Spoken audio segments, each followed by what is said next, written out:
ஒரு ஊர்ல ஒரு நீரோடை இருந்ததாம். அந்த நீரோடையோட 2 பக்கங்களிலும் செழுமையான புற்கள் வளர்ந்திருந்ததாம். அந்த நீரோடைய ஒண்ணு சேர்க்கறதுக்காக ஒரு மரப்பாலம் நடுவுல கட்டப்பட்டு இருந்ததாம். இப்போ ஒரு நாள் அந்த வழியா 2 ஆடுகள் வந்ததாம். இந்த 2 ஆடுகளும் இருவேறு திசைகள்ல போக வேண்டியது இருந்ததாம். ஆனா இந்த மரப்பாலத்துல ஒரே நேரத்துல 2 ஆடுகளால போக முடியாதாம். அதனால இந்த 2 ஆடுகளும் நான் தான் போவேன்னு பிடிவாதம் பண்ணுச்சான். அதனால ஒருத்தருக்கு ஒருத்தர் சண்டை ஏற்பட்டு 2ம் கால் தடுமாறி நீரோடைக்குள்ள விழுந்துருச்சான்.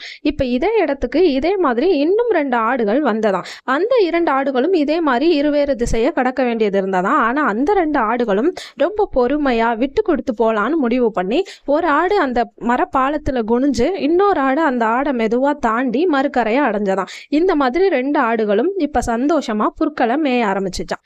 இந்த கதை மூலமா நாம தெரிஞ்சுக்கிற நெறி என்னன்னா, பிடிவாதம் அழிவுக்கு வழிவகுக்கும், பொறுமையும் ஒற்றுமையும் தான் வெற்றியை தரும்.